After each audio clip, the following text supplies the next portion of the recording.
जय हिंद। चलिए देखते हैं इतिहास के कुछ पन्नों को।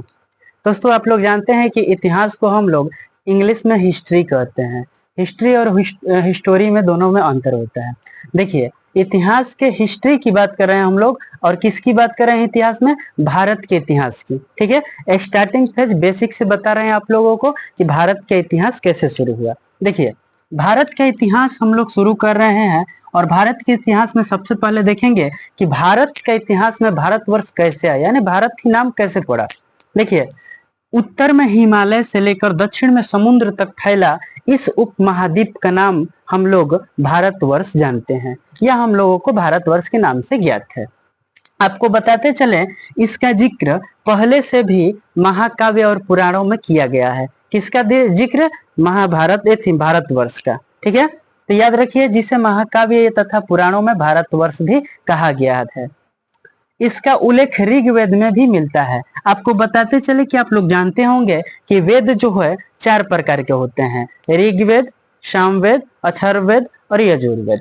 आपको बताते चले कि ये सबसे पुराना वेद ऋग्वेद है, और इसमें भारत का इतिहास मिलता है। खैर, इस टॉपिक पर हम लोग अगले किसी वीडियो में बात कर लेंगे। आगे चलते हैं। प्राचीन ईरानी से सिंधु नदी के नाम से जोड़ते थे, क्योंकि आप लोग जानते हैं भारत और पाकिस्तान के बीच की जो नदी है वो सिंधु नदी द्वारा ही संचालित होती है। तो ये प्राचीन के ईरानी लोग जो हैं, इसे सिंधु नदी के नाम से जोड़कर इसे इंदे कहते थे, या सिंधु कहते थे, और कुछ हिंदू भी कहते थे।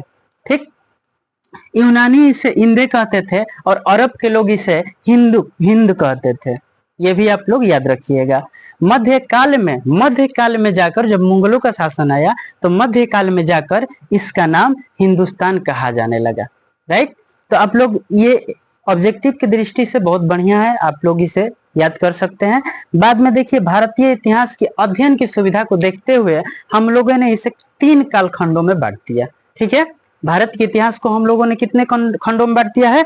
3 कालखंडों में बांट दिया है। कौन कौन कालखंड है? यहाँ पर आप देख सकते हैं। प्राचीन भारत का इतिहास, सबसे पहला प्राचीन भारत का इतिहास, मध्यकालीन भारत का इतिहास, आधुनिक कालीन भारत के इतिहास। इस तरह हम लोग भारत के 3 कालखंडों में बांट दिए हैं। ठीक है, अब बारी बारी हम टॉपिक वाइज देखेंगे कि भारत का प्राचीन इतिहास पहले पढ़ेंगे, फिर मध्यकालीन पढ़ेंगे, फिर आधुनिक पढ़ेंगे। इस तरह हम लोग टॉपिक वाइज ऐसे क्लियर करेंगे भारत के इतिहास को। ठीक है, अधिक जानकारी के लिए हमारे साथ आप बने रहिए। तब तक के लिए धन्यवाद।